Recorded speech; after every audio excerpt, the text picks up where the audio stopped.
Here's something nobody warned you about. The moment you finally stop being available to everyone, your phone stops buzzing every 5 minutes, your inbox slows down, people stop assuming you'll drop whatever you're doing the second they call, that's not the moment people respect you less.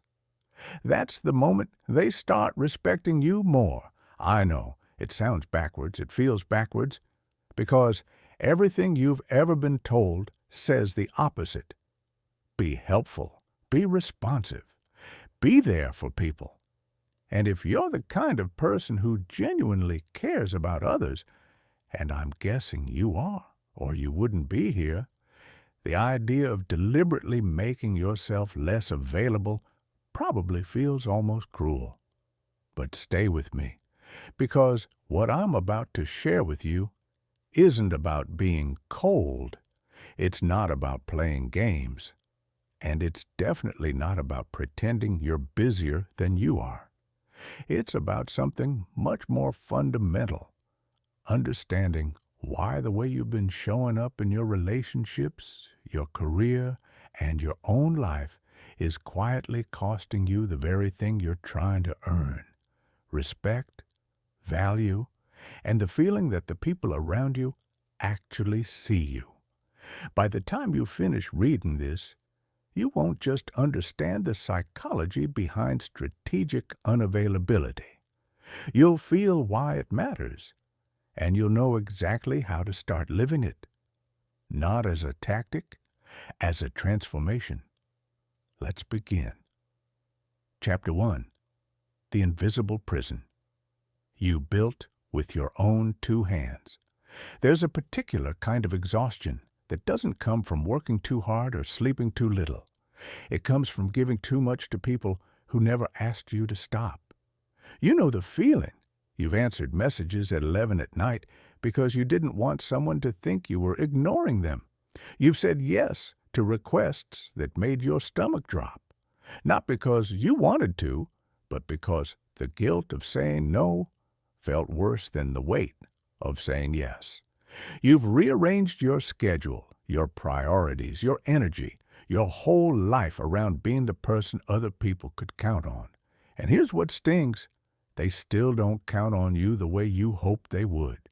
Not because they're bad people, not because they don't care, but because of a psychological reality so fundamental that it shapes every relationship, every workplace dynamic, every romantic connection you've ever had. When something is always available, the human brain stops registering it as valuable. This isn't a character flaw in the people around you. This is how we're wired. When water flows freely from the tap, you don't think twice about it. When water is rationed, when you only have 2 liters to last the day, every sip becomes intentional. Every drop matters. The water didn't change. Its scarcity did. And scarcity changed everything. Your time works the same way. Your attention works the same way. Your energy, your warmth, your willingness to show up. All of it. The moment you made these things infinitely accessible, you accidentally removed the one element that makes them precious: the effort required to earn them. Think about someone you genuinely respect. Not someone you like. Not someone you enjoy spending time with, but someone whose opinion actually lands differently when they give it. Someone whose approval means something. Someone you'd feel proud to have in your corner. Now ask yourself, is that person constantly available? Do they answer every message immediately? Do they say yes to everything? Do they drop everything for everyone? Almost certainly not. And it's not a coincidence. The people you respect most tend to have something you can sense even before you consciously name it. They have a life that doesn't bend easily to accommodate yours. Not because they don't care about you, but because they care about something else too. Their own time, their own direction, their own standards. That's what creates respect. Not helpfulness, not availability, selective investment. Here's the trap that most people fall into, and here's why it's so hard to escape. Being needed feels like being valued. When someone texts you at midnight and you respond within minutes, there's a little hit of something that almost feels good. Someone needed you, you were there, you provided. That feels like value. But it isn't. It's usefulness. And there's a world of difference between being useful and being valued.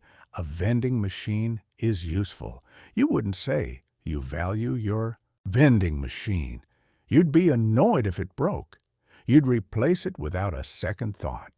When you make yourself constantly available, you become the human equivalent, the resource people reach for when they need something, not the person they think about when they're grateful, when they're choosing, when they're truly investing. The availability trap doesn't announce itself. It builds slowly. Each yes that felt small at the time, each late-night response that seemed harmless, each time you deprioritized your own needs to serve someone else's convenience. Individually, they all seemed fine.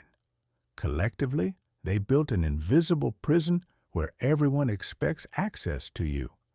And you've forgotten that access was ever something you could control, but you can control it, and reclaiming that control is where everything changes.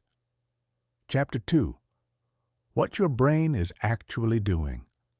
When someone hard to reach walks into the room, let's get into the psychology, because understanding the mechanics here is what transforms this from a vague concept into something you can actually use. Human beings have a brain that evolved in scarcity. For most of human history, the things that mattered, food, shelter, allies, mates, were limited. Our survival depended on noticing what was rare and competing for access to it. The brain structures that developed to help us do that are still running the same software today, even though the environment has completely changed. This is the scarcity principle at its core. Your brain automatically assigns higher value to things that are hard to get. It's not rational. It doesn't care whether the thing in question is actually better. It cares that it's limited. This is why auction fever is real, why people pay more for something at auction than they would have paid for the exact same item in a store. The perceived competition, the countdown, the sense that this opportunity is closing. All of it triggers the brain's scarcity response and inflates perceived value. Now, apply this to yourself. When you're always available, when people can reach you instantly and you'll always respond and you're always willing to help, you've removed every signal of scarcity. Your brain and everyone else's brain registers your time and attention as abundant. Abundant things don't trigger the competitive high-value response. But when you're selective, when people have to work a little to get your attention, when your yes means something because your no is also a real option, now the scarcity response activates. Now your attention has weight. Now being chosen by you means something because not everyone gets it. There's a second mechanism at work here that most people never consider: effort justification. Psychologists have documented this across dozens of studies. When people work for something, when they invest effort, time, or patience, they automatically value the result more than if they had received it for free. It's irrational by every economic measure, but it's deeply human. The classic illustration is this: people who cook a meal themselves consistently rate it as more delicious than an identical meal they were simply handed. The effort they invested became part of the perceived quality. You can apply this exact principle to your relationships. When someone has to navigate your schedule to spend time with you, when they have to wait for your thoughtful response instead of getting an instant reaction, when they have to earn your focused attention, they value the interaction more. Not because you're playing hard to get, but because the investment they made becomes part of the experience. Then there's the concept of operant conditioning. And this one is a little uncomfortable to hear, but it's important. Every time you respond immediately to a non-urgent message, you're training the sender that your availability is instant and guaranteed. Every time you say yes to something that doesn't align with your priorities, you're conditioning people to expect compliance. Every time you drop your plans to accommodate someone's last-minute request, you're teaching them that your time is infinitely flexible. You're not being kind. You're training people to take you for granted. And then there's loss aversion, one of the most powerful forces in behavioral psychology. People fear losing something they have far more intensely than they desire gaining something new. When you're always available, people never experience the fear of losing your attention. They never have to imagine life without easy access to you. And without that fear, without the occasional experience of your absence, they never develop the appreciation that comes from almost losing something valuable. Here's what this all adds up to. The problem is not the people in your life. The problem is the signal you've been broadcasting. You've been sending the signal that your time is unlimited, your attention is free, and your energy has no ceiling. And human psychology, ancient, automatic, unchanged, has received that signal and responded exactly as it was designed to. It has stopped paying attention. The solution isn't to resent people for being human. The solution is to change the signal. Chapter 3. The magnetic pull of someone who has better things to do. Here's what nobody tells you about scarcity. It doesn't just make things more valuable. It makes them magnetic. There's a specific quality that some people carry that you've probably felt in your gut without ever being able to name it. You meet them at a conference or at a dinner, or you start working alongside them, and there's something about them that makes you want to know them better. They're not necessarily the most conventionally attractive person in the room. They're not the loudest or the most charming. But they carry themselves with a kind of quiet self-sufficiency that makes you lean in. You get the impression that they have something going on, that their attention is directed elsewhere, toward projects, toward goals, toward a life that's full in ways you can't quite see. And paradoxically, that's exactly what makes you want to be part of it. This is the magnetic quality of genuine unavailability. And I want to underline the word genuine, because this is where the concept either becomes transformational or becomes a shallow manipulation tactic. The unavailability that creates real magnetism isn't performed. It isn't strategic in the cold, calculating sense of the word. It comes from actually having things in your life that matter to you, real goals, real boundaries, real self-respect. When your unavailability is real, people sense it. When it's performed, when you're pretending to be busy, making people wait artificially, manufacturing scarcity, people sense that too, and they're repelled by it, because what they actually sense is insecurity wearing a mask. Real magnetic unavailability communicates something specific.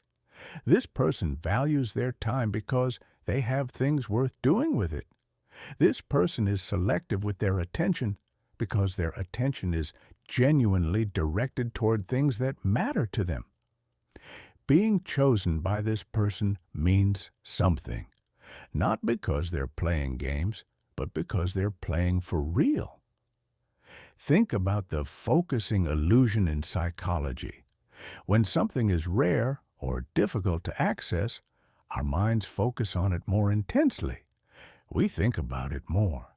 We remember it more vividly. We assign it more significance. When you have a conversation with someone who is genuinely present, not distracted, not available to everyone else at the same time, not half checking their phone, that conversation stays with you in a way that a dozen scattered, distracted exchanges never do. Scarcity also creates anticipation, and anticipation is neurologically powerful. When you know you'll have limited time with someone, when you've had to schedule around their priorities, when you understand going in that this interaction is an event rather than a routine, your brain releases dopamine not just when you finally connect, but during the waiting period. The anticipation itself becomes pleasurable. You're literally building a more positive neurological experience by being less immediately available. Here's the deepest dimension of this. Scarcity signals self-respect. And self-respect is one of the most attractive qualities a human being can possess. When you protect your time, you're communicating that your time has value. When you maintain your boundaries, you're communicating that your standards are real. When you don't rearrange your whole life to accommodate every request, you're communicating that you have a life worth protecting. People mirror this. If you treat yourself as precious, others begin to treat you as precious. If you demonstrate through your behavior that your attention is earned rather than given, people begin competing for it rather than assuming it. You set the terms of engagement not through words, but through pattern. And the pattern you've been setting, unlimited access, instant responses, perpetual availability, has been communicating exactly the wrong thing about your worth. It's time to set a different pattern. Chapter 4. What actually happens to your relationships when you start showing up differently. The fear that holds most people back from setting boundaries isn't abstract. It's specific and personal. If I stop being constantly available, people will leave. If I say no more often, they'll stop wanting me around. If I stop being the most helpful version of myself, I'll lose the people I care about. I want to address that fear directly, because it's both understandable and deeply mistaken. When you begin showing up differently, when you start protecting your time, responding thoughtfully instead of instantly, saying no to things that don't serve you, your relationships will sort themselves. And this sorting process, though it might feel like loss in the short term, is one of the most clarifying and ultimately liberating experiences you can have. Here's what the sorting looks like in practice. The people in your life who were primarily there for what you provided, your time, your problem solving, your emotional labor, your reflexive yes, will become uncomfortable when you change, not because they're evil people, but because you've altered the arrangement they were used to. They had unlimited access to a resource, and now they don't. Their discomfort will express itself in various ways: frustration, guilt-tripping, accusations that you've changed or become cold or selfish. Pay very close attention to this reaction because it tells you everything about what the relationship was actually built on. A person who genuinely cares about you as a person, not as a resource, but as a human being with their own needs and limits, will not be threatened by your boundaries. They might be briefly surprised. They might need a little time to adjust. But they will adapt because they value you and not just your availability. Here's what happens to those genuine relationships when you shift your pattern. They deepen. When you're not constantly available, the time you do spend with someone becomes more intentional. Instead of scattered, half-present interactions throughout the day, you have focused, meaningful ones. Instead of being the default option for every small thing, you're chosen for the things that actually matter. The relationship shifts from convenience-based to choice-based. And choice-based relationships are always stronger. Always. There's another shift that happens, and it's subtle but profound. When people know they can't reach you anytime they want, they start bringing their best selves to the time they do have. They come to conversations more prepared. They're more present. They think through what they actually want to say before they say it, rather than firing off half-formed thoughts in real time expecting you to process them on their behalf. The quality of every interaction rises when the quantity is intentionally limited. The boundary-setting process also does something for you that has nothing to do with other people. It teaches you about yourself. You start to notice which kinds of requests energize you and which ones drain you.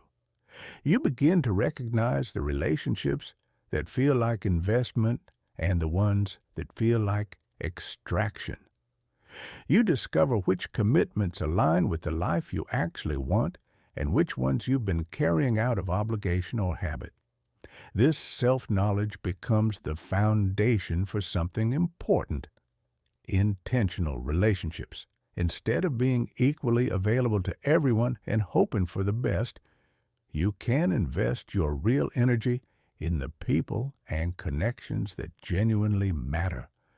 Instead of maintaining dozens of surface-level relationships through constant availability, you can build a smaller number of deep, mutual, genuinely nourishing ones. The relationships that survive your boundary-setting process are the ones worth keeping. And the ones that don't survive, the ones that depended on your unlimited access, your reflexive compliance, your inability to say no, were costing you far more than you realized. Their ending isn't a loss. It's a reckoning, and reckoning is the beginning of something real. Chapter 5.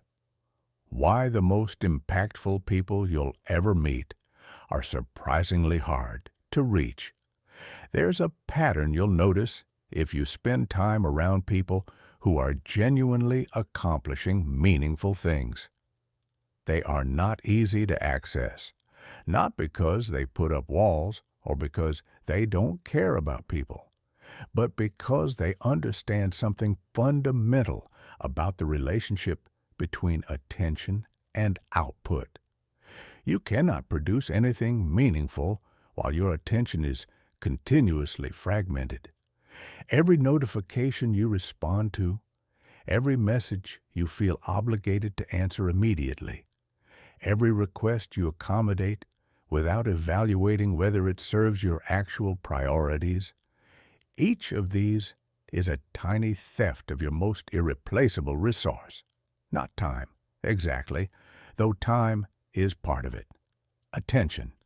The ability to direct your cognitive and creative energy toward something deeply and without interruption. The research on this is unambiguous. The kind of work that actually moves things forward, whether it's writing, building, designing, leading, problem-solving, creating, requires sustained, uninterrupted focus, not sporadic bursts of effort between interruptions. Deep, continuous engagement that allows your mind to actually penetrate a problem rather than just skim its surface. When you're constantly available, you are never truly focused. You're always half present, one ear on whatever you're doing and one ear waiting for the next ping, the next request, the next thing that needs your attention. You produce at a fraction of your actual capacity. And over time, this fragmented attention doesn't just limit your output, it erodes your ability to focus at all. The muscle atrophies from disuse. The people who build remarkable things, the ones who write books that actually change how you think, who build organizations that outlast them, who develop mastery in their craft that others can only admire. They protect their attention with something close to ferocity. They say no constantly, casually, without guilt. They batch their communications. They have assistants and systems and boundaries specifically designed to keep the noise of constant availability out of their deep work hours. This isn't selfishness. This is the precondition for meaningful contribution. But there's a second dimension here that's equally important, and it's about signal. When someone is genuinely difficult to reach, that difficulty communicates something. It signals that their time is in demand, that they have priorities worth protecting, that access to them is not a given, but an earned privilege. This signal operates automatically and powerfully on the people who encounter it. When you know someone is hard to reach and you finally get time with them, you prepare differently. You think more carefully about what you want to say. You're more concise, more focused, more intentional.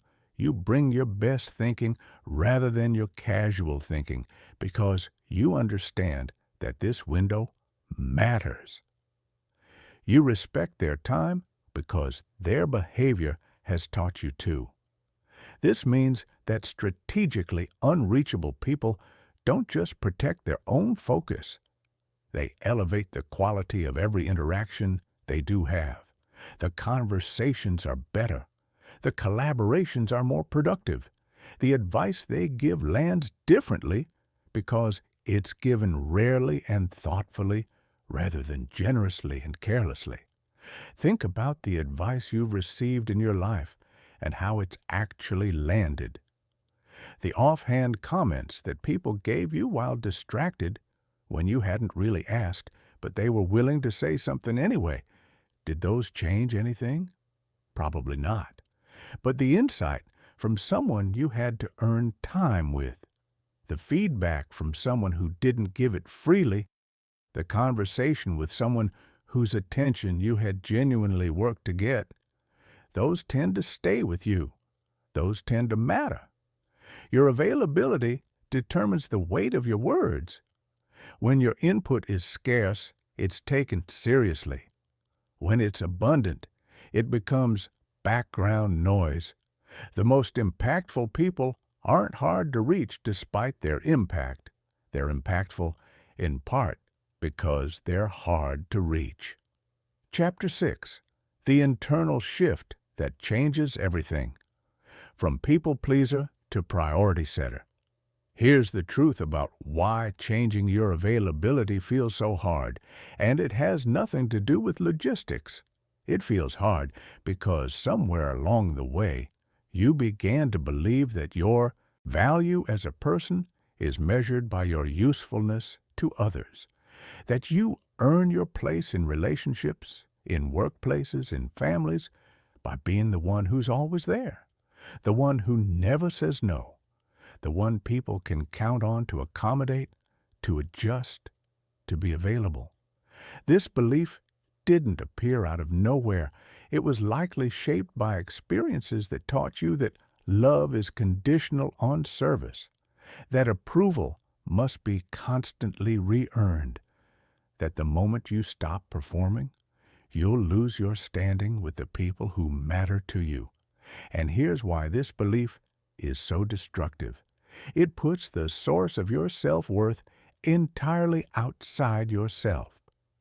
It makes your sense of value dependent on other people's need for you, which means the only way to feel okay is to keep being needed, even when being needed comes at the cost of everything else. This is the emotional engine of constant availability.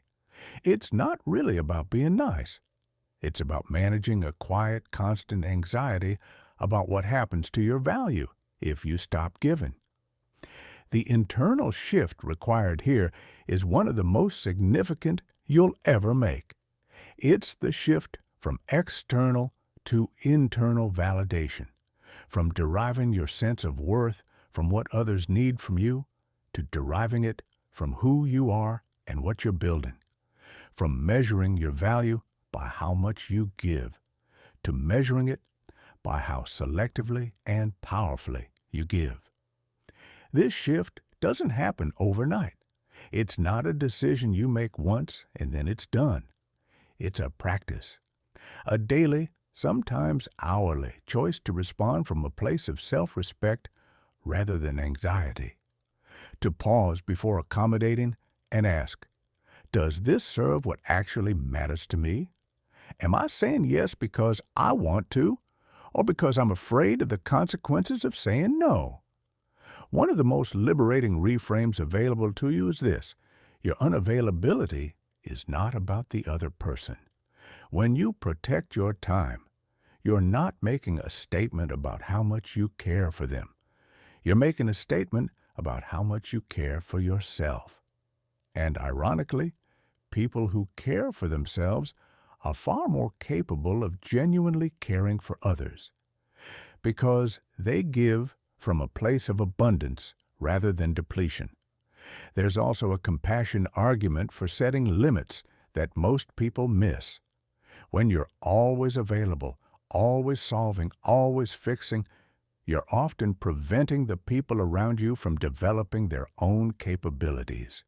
You're enabling learned helplessness.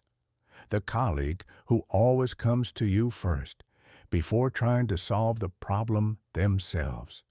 The friend who processes every difficulty out loud in real time with you, without ever sitting with discomfort long enough to find their own answers. Your constant availability removes the necessity for them to grow. When you pull back, when you create space for people to figure things out for themselves first, you're not abandoning them. You're respecting them. You're treating them as capable adults who can manage their own challenges.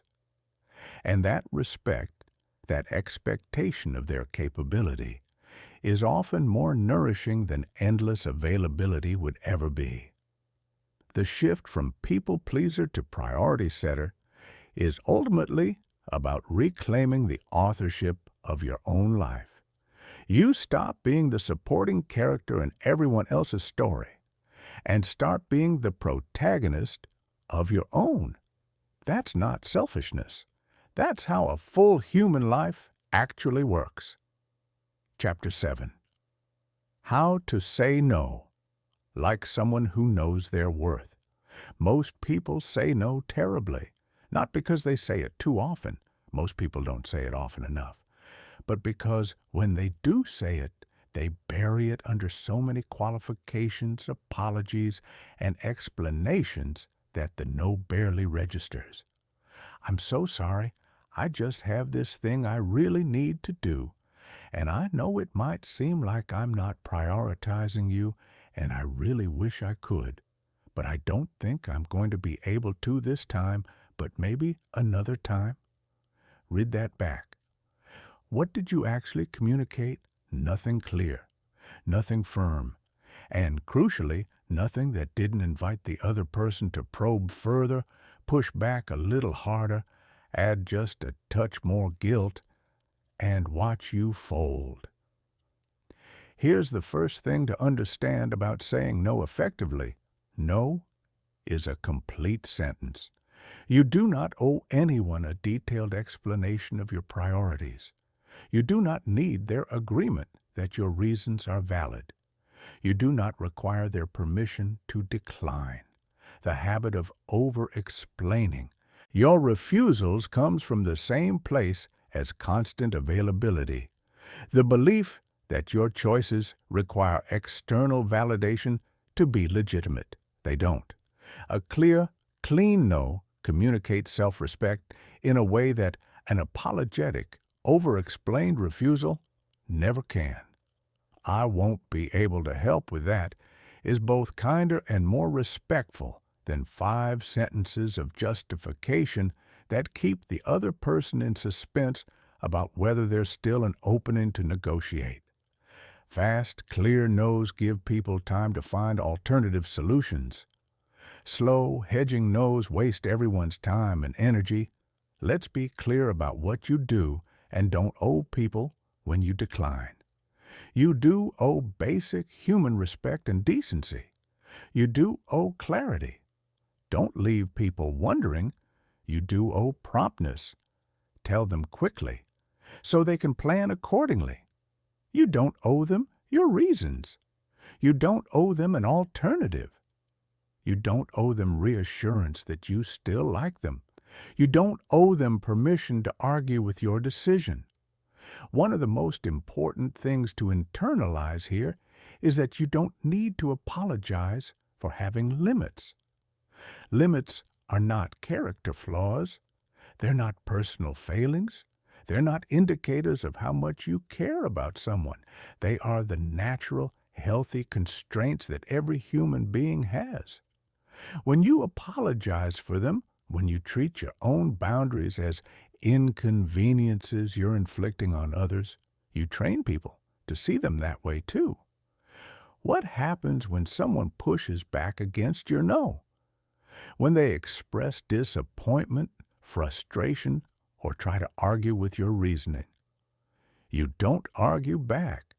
You don't justify more elaborately. You simply acknowledge their reaction and restate your position. "I understand you're disappointed. My answer is still no." That's it. Not cold, not harsh, just clear. Here's what this kind of response communicates, even though you're not saying it explicitly. "I have considered this and made a decision.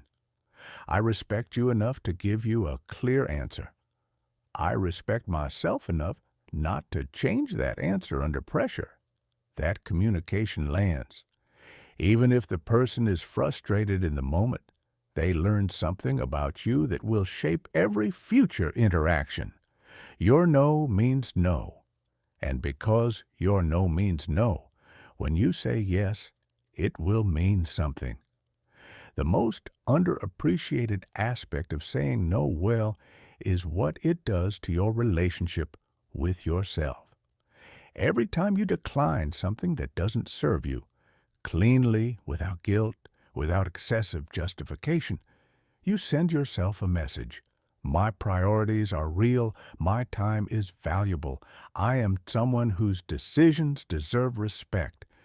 That message accumulates. It builds something that you cannot buy or borrow or fake. Genuine self-respect. And genuine self-respect is what everything else in this transformation is built on. Chapter 8. Handling the pushback. What to do when people don't accept your new reality change triggers resistance. This is not a theory. It's a law. When you shift your availability patterns, the people who were benefiting from your old patterns will push back. Expecting this doesn't make it hurt less, but it does make it navigable. Let's go through the specific forms this pushback takes, because naming them clearly is the first step to not being controlled by them. The first is guilt induction. This is the most common form and the most psychologically sophisticated. Someone makes you feel that having boundaries makes you a bad person. "You never used to be like this. I thought I could always count on you. I guess our friendship means more to me than it does to you." These statements are not expressions of genuine hurt so much as they are leverage attempts.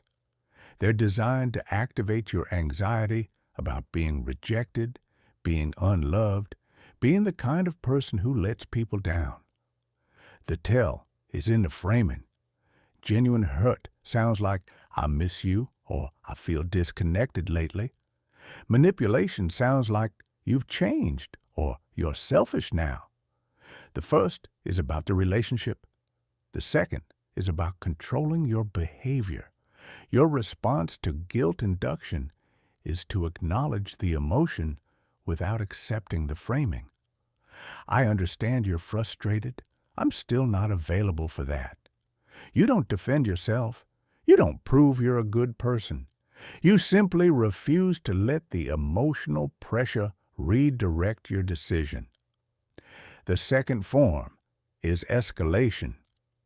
When the initial pushback doesn't work, some people raise the stakes. Suddenly their request becomes urgent. Suddenly the consequences of your unavailability become catastrophic.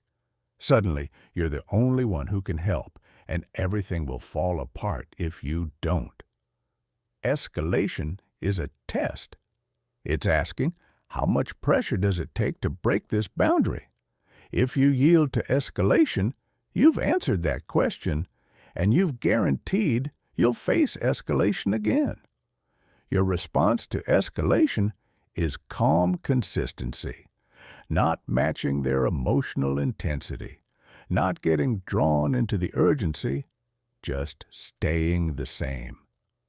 I understand this feels urgent to you. I'm still not available. The third form is boundary testing, the slow drip version of boundary erosion. Small requests that technically violate your stated limits but seem harmless. Just this once. I know you said you don't answer emails after 7, but this is quick. I know you're busy, but could you just take a look at this? Each individual test seems minor. The cumulative effect is the complete dismantling of everything you built. Respond to the first test the same way you'd respond to a major violation. Clearly, calmly, consistently. The size of the violation is irrelevant.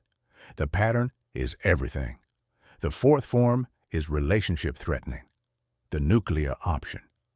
If you can't be there for me, I don't know why we're even friends. Maybe we just want different things. Fine, I'll figure it out myself. This one is meant to make you panic, to make you weigh your boundary against your relationship and choose the relationship. And here's what you need to understand about it. A person who is willing to hold the entire relationship hostage to override your limits is telling you exactly who they are and what the relationship is built on.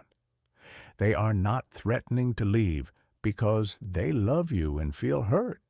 They're threatening to leave because they're losing access to a resource. That's painful information, and it's also liberating information because now you know. The most important thing to remember through all of this is that the pushback is temporary. Every boundary has a breaking in period. People will test the new reality, and when they find it consistent, they'll accept it.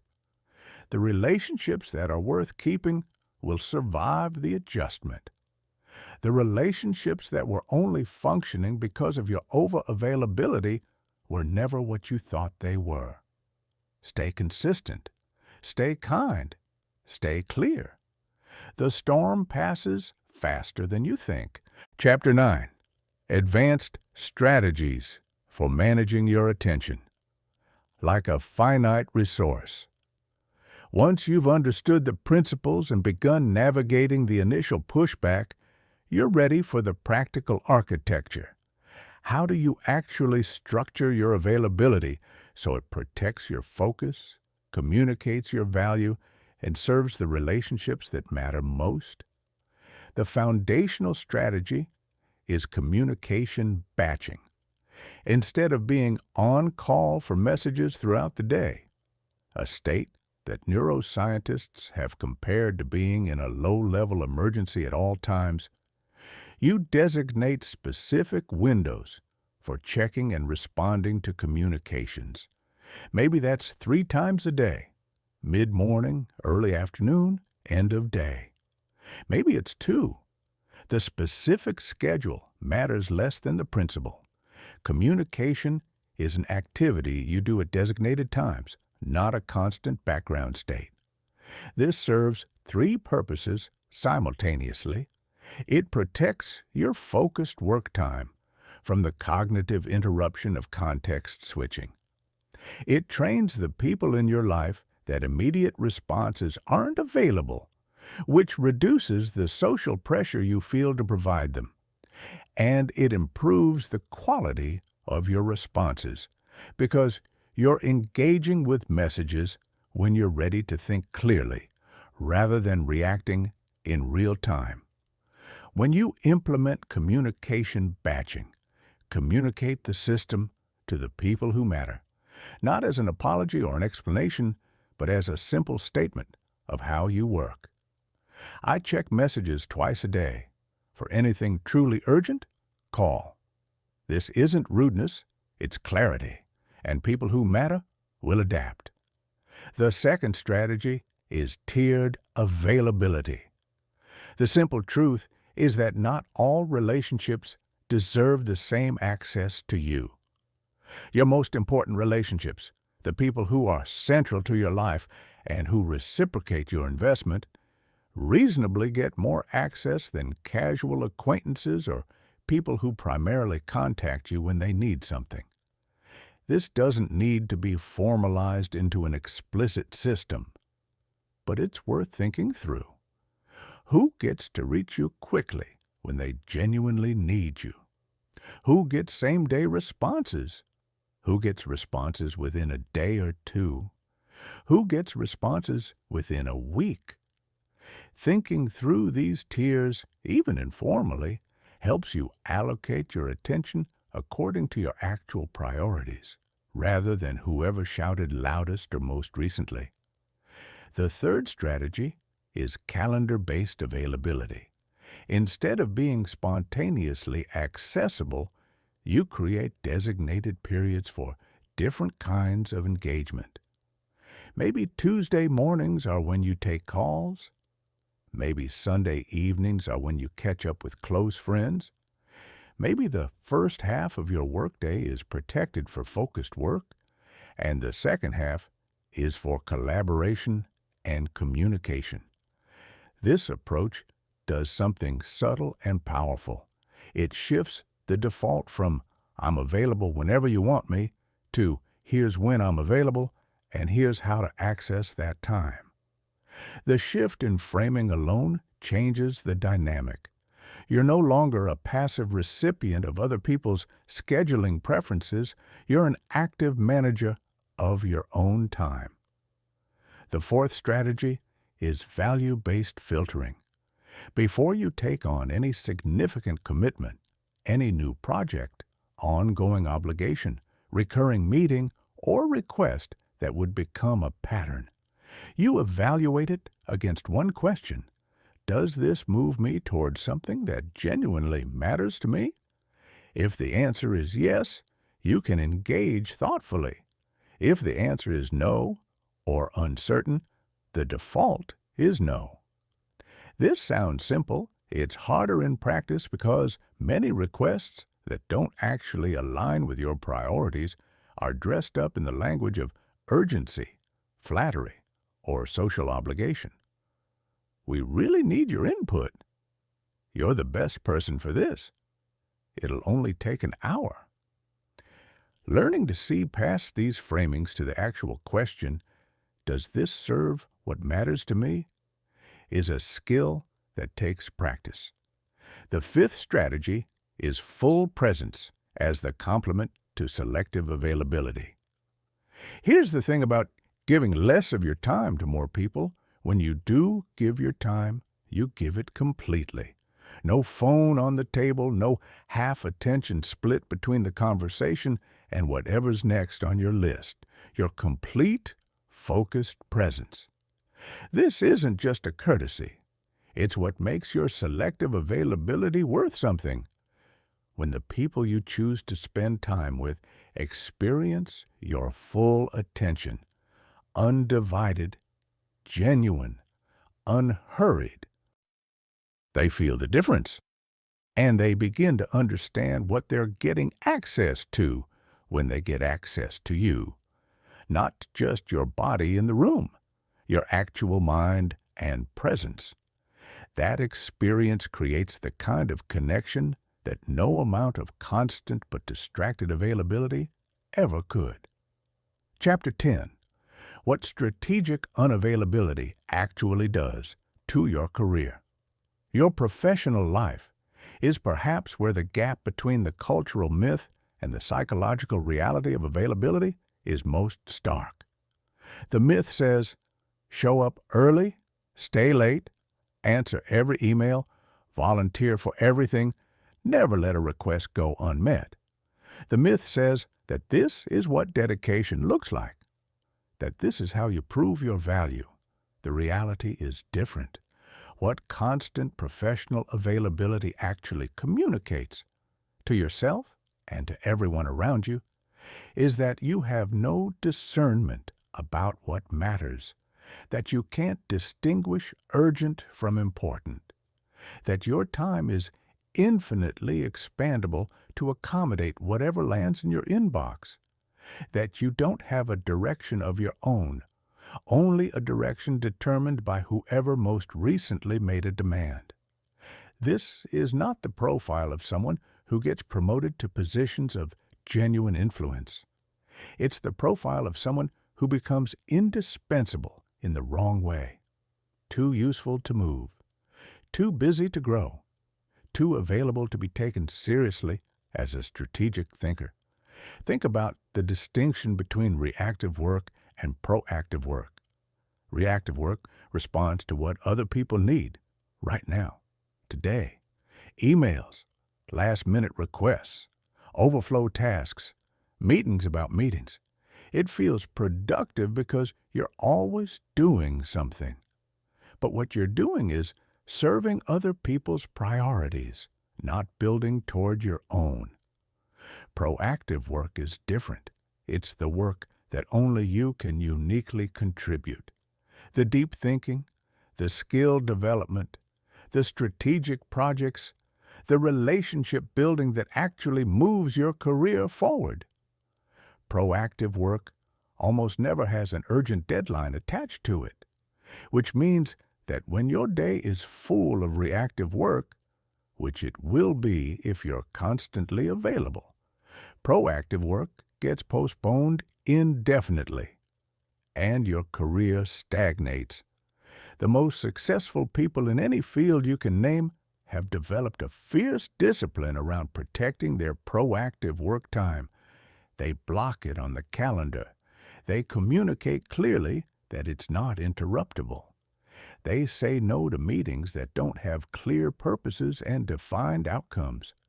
They delegate or decline tasks that don't use their specific capabilities and advance their actual goals. This isn't arrogance. It's stewardship of the thing they're uniquely capable of contributing.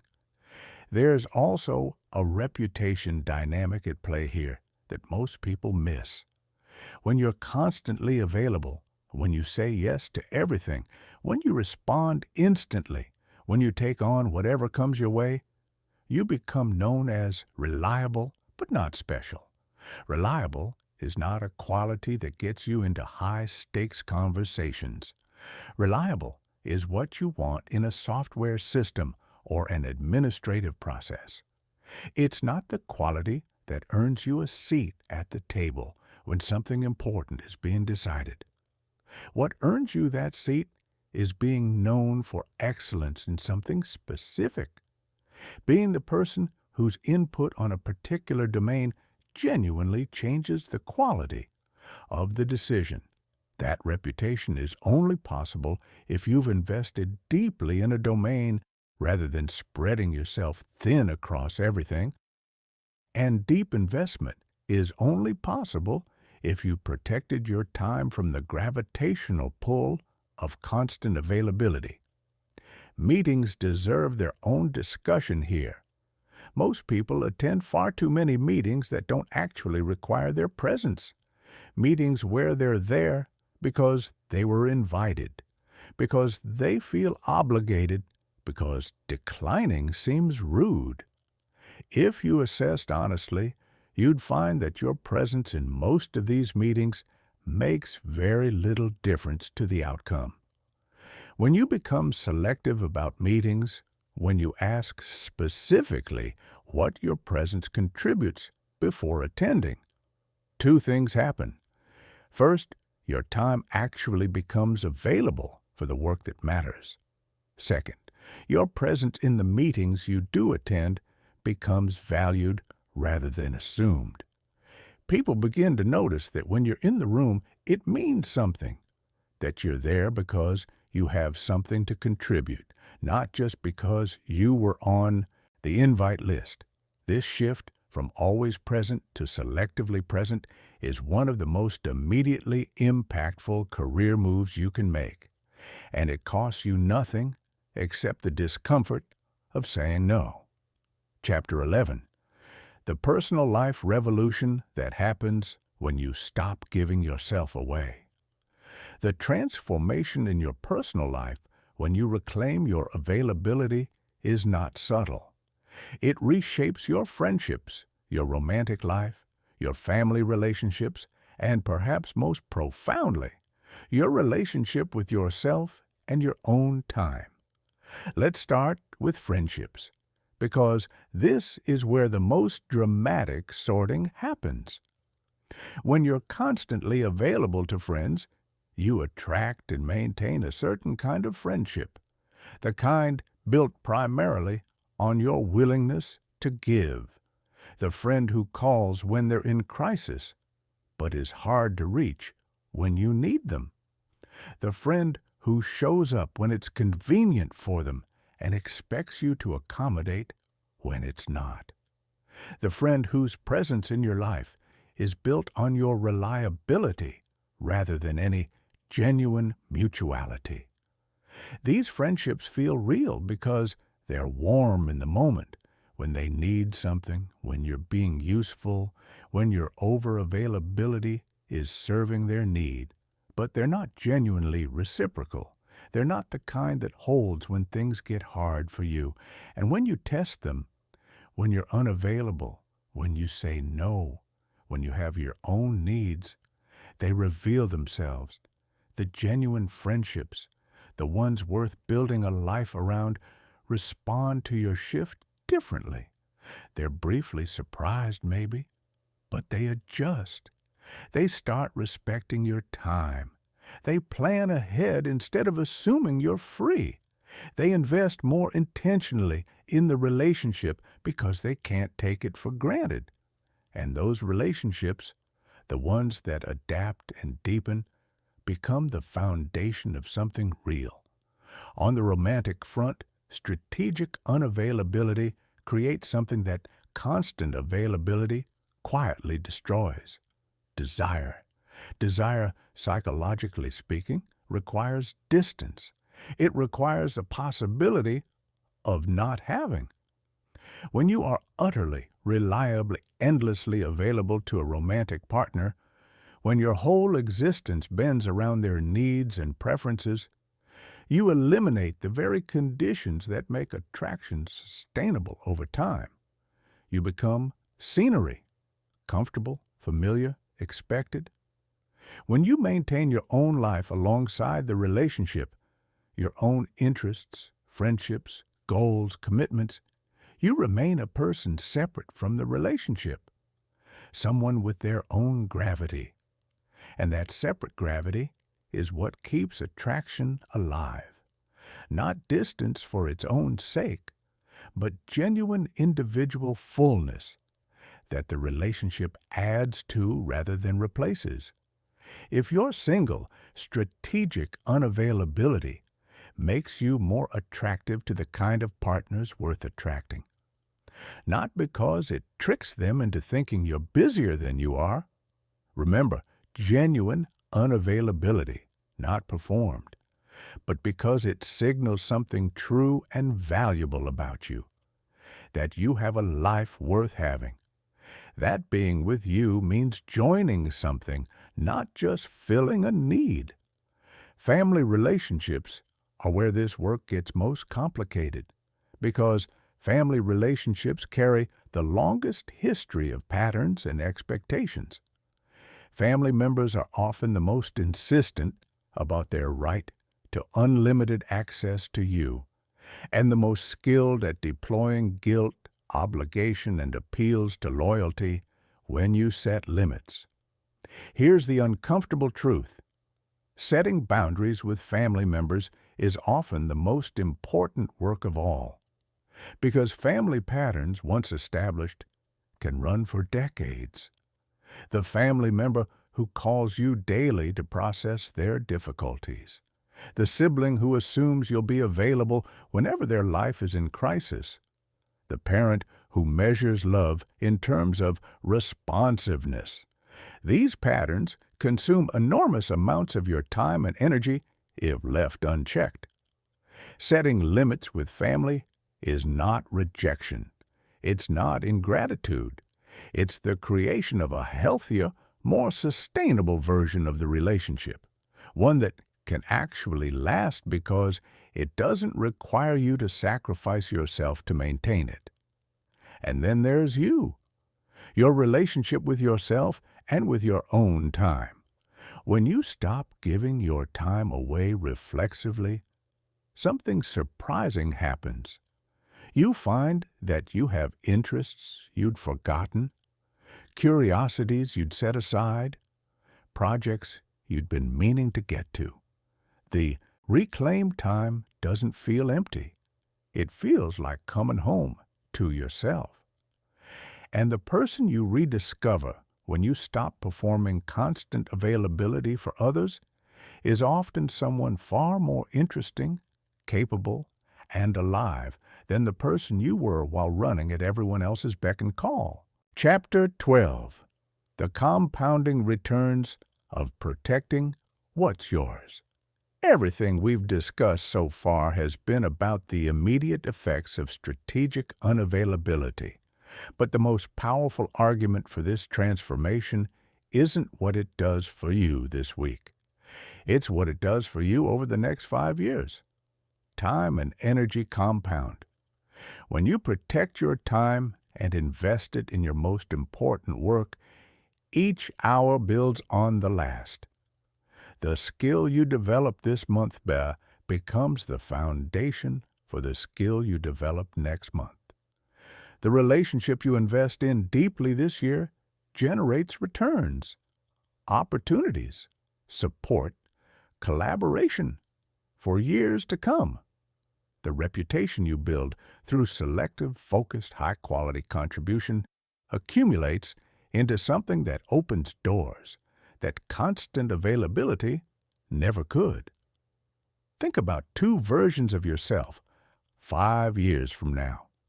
In one version, you've spent the last 5 years being maximally available, responding to everything, helping everyone, accommodating every request. You've been helpful and well-liked and reliably present, but you've made no meaningful progress on your own goals. You haven't developed deep expertise in anything. The relationships in your life are numerous but shallow, and you're exhausted in a way that's become structural. In the other version, you've spent the last 5 years being strategically available, protective of your focused work time, selective about your commitments, investing deeply in a small number of genuinely important relationships and projects. You've developed real capability. Your reputation reflects genuine excellence in specific areas. Your relationships are fewer but profoundly nourishing, and your sense of direction is clear. The gap between these 2 versions of you grows every year. It compounds. The compounding works at every level. Your skills compound when you protect time to develop them. Your relationships compound when you invest deeply rather than widely. Your focus compounds when you protect it from fragmentation.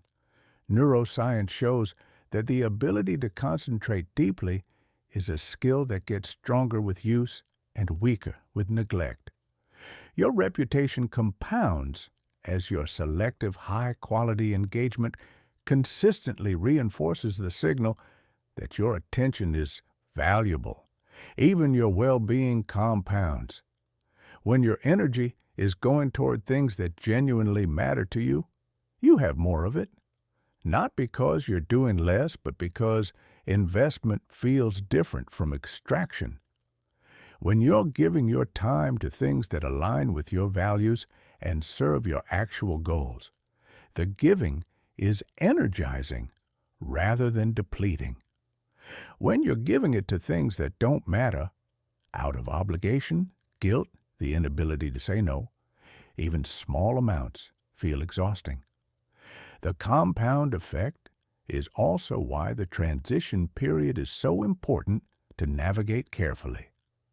The immediate costs of setting limits, some disappointed people, some awkward conversations, some initial resistance, are real but small.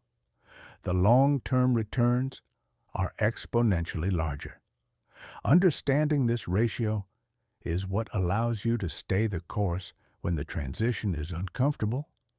Every time you say no to something that doesn't serve your priorities, you're making a small investment in the life you actually want. Every time you protect an hour of focused work, you're compounding your capability. Every time you enforce a limit clearly and consistently, you're compounding your reputation as someone whose time is valuable. These investments don't seem like much in the moment. They add up to everything. Chapter 13, The Pitfalls That Derail Most People's Boundary-Setting Attempts. Understanding the why and the how isn't enough. You also need to understand the specific ways that intelligent, well-intentioned people undermine their own efforts. Because these pitfalls are predictable, and naming them is how you avoid them. The most common is inconsistency. You set a clear limit. You maintain it 9 times. On the 10th time, there's a particular circumstance, a particularly compelling argument, a particularly acute guilt, and you make an exception. What you've actually done is communicate that your limits have a price, that they're negotiable under the right conditions. And now, everyone knows to find those conditions. Consistent boundaries are the only real boundaries. Not consistent to the point of inflexibility. Genuine emergencies do exist, but consistent enough that exceptions are genuinely exceptional, rather than available to anyone who pushes hard enough. The second pitfall is over-explanation. When you justify your limits elaborately, you make them debatable. I can't take that on because I have these other commitments and I know you're counting on me and I wish I could, but my plate is really full right now. Every word after the limit itself is an invitation to negotiate. Simply state the limit. Stop talking. The third pitfall is boundary creep, the death of limits by 1,000 small exceptions. Someone asks for 5 minutes of your focused work time? Fine, just 5 minutes. Then 10. Then the 5 minutes becomes a standing interruption. Each individual exception seemed harmless. The cumulative effect is total erosion. When you notice boundary creep happening, address it immediately. Don't wait until you're overwhelmed and resentful to say something. The fourth is emotional enforcement, turning every boundary maintenance into a confrontation. When you express frustration or disappointment every time someone tests a limit, the narrative shifts from "this person has clear standards" to "this person gets angry when pushed." Calm, matter-of-fact enforcement is far more powerful than emotional enforcement. The limit should feel inevitable, like a physical fact, rather than like something you're fighting to defend. The fifth pitfall is waiting too long to establish limits in the first place. The longer a pattern exists, the more established it becomes, and the more disruption comes from changing it. If you can establish your availability patterns early in a relationship At the start of a job, at the beginning of a friendship, in the early stages of a romantic partnership, you save yourself the much harder work of changing established expectations later. The best time to set limits is at the beginning. The second best time is now. The sixth is negotiating your own limits under pressure. Someone pushes back and you start looking for a compromise, a modified version of your limit that makes everyone happy. This seems reasonable. In practice, it trains people that limits are opening positions rather than decisions. Engage with modifications only when there's a genuinely new piece of information, not simply because someone is persistent or upset. The seventh pitfall is setting limits so comprehensively and perfectly from the beginning that the system becomes impossible to maintain. Start with one or two clear, important limits that address your most significant availability problems. Master those. Then add complexity gradually. Perfectionist boundary systems fail because they're too elaborate to maintain under pressure. Simple systems, consistently applied, beat perfect systems that get abandoned. Avoiding these pitfalls isn't about being rigid. It's about being honest with yourself about the patterns that have undermined you in the past so you can recognize them when they appear again. Chapter 14. Becoming someone who moves through the world differently. The deepest level of this transformation isn't about your schedule or your response times or your ability to say no. It's about your identity. Specifically, it's about the shift from seeing yourself as someone who needs to earn their place through service to someone who understands their inherent worth. This identity shift is foundational because behavior follows identity. When you believe deeply that your time is valuable, protecting it feels natural rather than selfish. When you're clear about your own worth, setting limits feels like self-respect rather than self-centeredness. When you've internalized that you don't need to be constantly available to be loved or respected, the anxiety that drives over-availability gradually diminishes. One of the concepts worth building into your identity is what you might call time ownership. Not time management, which implies fitting more into existing demands, but ownership. The recognition that your time belongs to you, not to your inbox, not to whoever asks for it most loudly or most recently, not to the social pressure that says good people are always available. To you, time ownership means that you are the decision maker about how your time is used, not the final negotiator after everyone else has made their requests. The first authority. This isn't about being inflexible or uncaring. It's about starting from the position that your time is yours and that any allocation of it to others is a genuine choice, not a default. Another concept worth absorbing is what successful people call high-value thinking, the habit of consistently asking whether what you're about to spend your time on is the best use of that time, given your actual goals and values. Not just, can I do this? But should I do this? Not just, is this request reasonable? But does engaging with this request serve what matters most to me? High-value thinking doesn't happen automatically. It requires a pause, a beat between receiving a request and responding to it, in which you actually check against your priorities rather than defaulting to accommodation. That pause is everything. That pause is where your identity as a priority setter rather than a people pleaser gets exercised and strengthened. The concept of selective excellence is also worth building your identity around. This is the recognition that you will contribute far more to the world and find far more satisfaction in your work by being extraordinary at a few things than by being adequate at many things.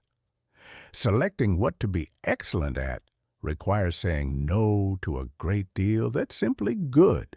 That's uncomfortable, but it's the only path to contribution that actually leaves a mark. Finally, there's what you might call boundary confidence, the internal ease with which you hold your own limits. Not the strident, defensive boundary holding of someone who's constantly fighting for their space, but the quiet, settled confidence of someone who knows their own worth and doesn't need the world to agree. Boundary confidence doesn't come from having the right arguments. It comes from alignment. When your behavior consistently matches your values, there's no internal conflict to manage. The confidence is just the absence of self-betrayal. Building this identity takes time. There will be relapses, moments of overgiving, reflexive yeses, nights when you answer the message you promised yourself you wouldn't. These aren't failures. They're information. They show you where the work still needs to happen, what specific anxieties or patterns still have purchase on your behavior. What matters is the direction. Each time you make a choice from self-respect rather than anxiety, you reinforce a new pattern. Each maintained limit adds to a track record that your own nervous system begins to trust. Over time, the identity stabilizes. Strategic unavailability stops being something you do and becomes something you are. Chapter 15. The life that becomes possible. When you stop being available to everyone, we've arrived at the place where everything comes together, not just the strategies, not just the psychology. The actual life, the specific, tangible, felt experience of what becomes possible when you finally stop giving your time away to anyone who asks. Here's what that life looks like. You wake up with a sense of direction that doesn't depend on what landed in your inbox overnight. Your morning is yours, genuinely yours, to move toward whatever matters most. The work you do in that morning has a quality to it that scattered, interrupted, reactive work never does. You're not splitting your attention between what you're doing and whatever might be waiting for your response. You're fully in what you're doing, and what you're doing reflects your actual priorities. The people in your life feel different, fewer of them perhaps, but fuller. The relationships that remained after the sorting process are the ones built on genuine connection, mutual care, reciprocal investment, the kind of regard that doesn't evaporate when you're not being maximally useful. When you talk to these people, you're present. They're present. The conversations mean something. At work, your reputation has shifted. You're known for the quality of what you contribute rather than the quantity of what you accommodate. When you engage with a problem, people pay attention, not because you're always engaging with problems, but because when you engage, it carries weight. Your presence in discussions changes them. Your absence is noticed and respected rather than ignored. When new people enter your life, new colleagues, new potential friends, new romantic possibilities, they encounter you differently. They sense almost immediately that you have a life that isn't waiting to be arranged around their preferences, that getting access to you means something, that your time isn't free. This communicates something true about you. You are someone worth knowing, and the people worth knowing are drawn to that. The most powerful change, though, is internal. The low-level anxiety that comes from being perpetually available, the sense that you're always on call, that anyone might need something at any moment, that your peace is conditional on no one needing you right now, that anxiety gradually lifts, not completely, not immediately, but the longer you maintain your limits, the more your nervous system learns that the feared consequences don't materialize. People don't leave. The world doesn't end. Relationships that seemed fragile turn out to be sturdier than you thought. And as that anxiety lifts, something takes its place. A kind of settledness, a sense that your life is actually yours, that you're making real choices rather than responding to everyone else's, that the direction you're moving in reflects your values rather than the collective demands of everyone around you.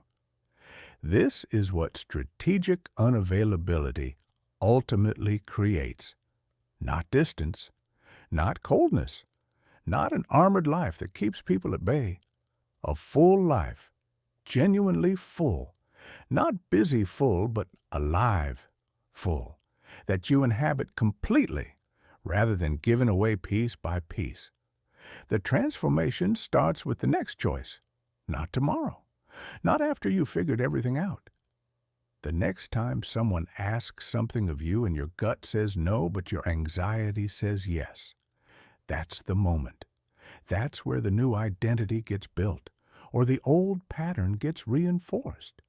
You've spent enough time being available to everyone. It's time to be fully present to your own life.